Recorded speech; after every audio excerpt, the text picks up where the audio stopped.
Today's job market headlines are full of contradictions. There's more AI being used in the workplace, but more humans are needed to clean up after it. President Trump may or may not have legal authority to implement mass layoffs during the shutdown, and employers see the value in hiring overqualified candidates, although they're extremely hesitant to do so. But first, while the government's employment reports are frozen, private data is painting a rough picture of where things stand. With the Bureau of Labor Statistics currently shut down along with the rest of the federal government, the Wall Street Journal has published what it's calling the Unofficial Jobs Report. And no surprise, it's telling a story that isn't good. Bank of America, Goldman Sachs, Carlyle Group, and ADP are all reporting that the labor market has lost momentum. Carlyle estimates that we added fewer jobs in September than August. Bank of America found a 10% increase in unemployment benefit payments. And Goldman said its measure of labor tightness has fallen to its weakest point since 2015. So none of that's good. It may not necessarily be catastrophic, but we know that it's not positive. Employers are taking longer to hire. Job seekers are having a difficult time finding jobs. And even when they do, they're taking longer to come to fruition. And so pretty much every trend line is pointing in the wrong direction, except for one. Layoffs aren't yet spiking yet, right? Challenger Gray and Christmas reports that job cuts actually fell 37% in September. And from a firsthand perspective, I spent yesterday at Staffing World, which is the largest conference in the $200 billion staffing industry. And it was a surprisingly mostly positive vibe. No one's overconfident. I didn't feel that at all, but I didn't sense any panic either. And I've been in situations over the years where there has been panic, and for good reason. And it's almost more of a wait and see situation right now. Not that that's good for job seekers, but it's not disastrous either. Now, as this shutdown drags on, it will start to increasingly feel like it may be the start of something bigger. So we definitely need to see that end soon. But for now, I do feel better after what I saw yesterday. We need to start seeing it in the numbers sooner than later. I don't care if they're private numbers or from the government, but we need to see that trend turn around soon. And you know what? Maybe it just will. Speaking of, Reuters reports that the Trump administration is considering using the shutdown as grounds for permanent federal layoffs. Now, that's a rumor that's been swirling for a couple of weeks now, but it's looking like it may become a reality sooner than later. As the time I'm recording this, another vote just happened in Congress. The continuing resolution didn't pass yet again. So for the foreseeable future, this shutdown is going to persist. And if these layoffs happen, it's a move that would push the country into uncharted legal territory. What we know from a historical perspective is that of the 15 shutdowns that have taken place since 1981, in none of them has a president used it to justify firing federal employees. And legal experts say if it does happen, it could violate the Anti-Deficiency Act, which is a law that requires the government to stop spending when Congress hasn't passed a budget. Two major unions have already filed lawsuits, and from everything that I've read and heard and seen, there's just no consensus whatsoever with this. So no one's really sure what's allowed.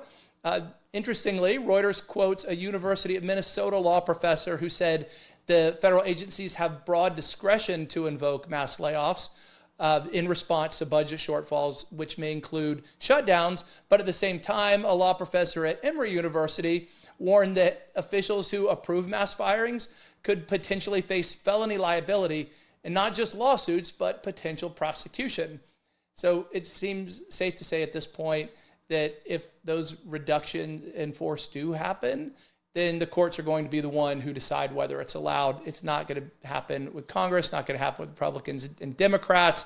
And so with no end in sight to this shutdown, it looks like things may get a whole lot uglier before they start to get better. Now let's shift from government dysfunction to AI dysfunction. Upwork's latest hiring report offers really good insight into how AI is being implemented and how it's reshaping work, but also why human skills are still relevant. Upwork analyzed over 1 million freelance job postings and found 58% of businesses plan to prioritize AI proficiency when hiring freelancers over the next 3 months. But at the same time, 39% of businesses say a lack of trust in AI's accuracy is a barrier to implementing it. Now, how I interpret that is companies are saying, we know we need AI, we know we need people with AI skills, but we don't trust it yet either. And supporting that, they also reported that digital marketing contracts saw an increase of 9% month over month. And I find that particularly interesting because when ChatGPT and the other LLMs first came out, digital marketing roles were hit really hard. Copywriting in particular, graphics designers, because people just assumed that they could use AI to replace what humans were doing. And rightfully so. I mean, it seemed phenomenal until it all started to sound alike and we started to see that AI content was not only inaccurate at times, but really easy to identify. So for now, we absolutely still need human insight or oversight rather. And that's what this report is really showing to me by seeing an increase in the number of digital marketing openings on Upwork. So I think that's data we actually can trust. So really positive to see for the marketing community right now. But I don't think it's going to last either. I mean, Upwork said in this report that the future of work is human AI collaboration, not substitution. I think that's the current situation of work. I don't think it's the future of work at all. So not to sound too contradictory, but just because it hasn't taken these jobs entirely yet, I absolutely think it will in the relatively near future. I heard a quote yesterday that really resonated with me, which is AI, 60 days in AI is equivalent to a year out in the rest of the world. And when you think of the rapidity of AI's evolution, just because it hasn't happened yet, doesn't mean it's not going to improve significantly in a very short time frame. So I don't think it's going to take as long as many others think.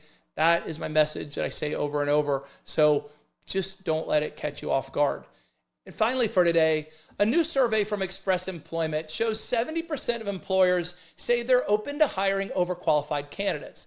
They list a lot of reasons why, and of course they're all valid, but in my experience, a willingness to consider someone who's overqualified and actually hiring them are two very different things. And that does come out in the survey too, where 3/4 of hiring managers worry overqualified candidates will leave as soon as something better comes along. I've heard the word overqualified used more times than I can count. And over my staffing career, I've seen it get in the way of what could otherwise be a really successful outcome for both sides. And I've learned to overcome it. I've learned to anticipate it and address it. So here's some advice that I was prompted to share after seeing this survey.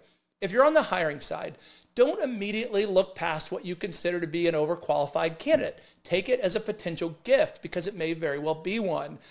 During your interview process, you can and you absolutely should screen for a candidate's true motives. Find out their goals, find out their objectives, have a real conversation. And you can learn all of this by asking probing questions and just digging a little bit. You will find out what the candidate's really in it for if you're willing to spend the time. And you should. If you see that resume come across your desk and think, wow, this person surpasses all of my expectations for the role, that makes me nervous. Fine, be nervous, but address it anyway and see if that candidate really is someone you should consider hiring. And then for job seekers, it's on you to acknowledge that this concern exists. That's step one. And then you can anticipate it being a limiter. You can address it up front, tackle it head on, however you want to look at it. Tell your story. Explain when you have the opportunity why the hiring manager doesn't need to worry. And that won't work 100% of the time. Nothing does. But over the years, as I've presented candidates who are overqualified on paper, by addressing it up front, I've found that it works way more often than not. So hopefully you can benefit by taking that approach. Good luck to you out there. If you're on the market or hiring someone who's potentially overqualified, don't be afraid to do it. And so those are the headlines for today. But before we go, here's a fun fact. The President of the United States earns an annual salary of $400,000. So President Trump earns $400K a year. Now he says, I think he said this in his first term as well as this one, that he gives the money back. He doesn't take it. Good for him. Hopefully that's the case. He doesn't need the money. Multi-billionaire, why would you? But it's not chump change either. So I'll take him at his word until someone says otherwise. And I'm sure they would if he wasn't actually giving the money back. But there we go, $400K a year to be President of the United States. Not too bad. Thanks for listening today. Please like, subscribe, share with anyone who might be interested. And I look forward to talking to you tomorrow.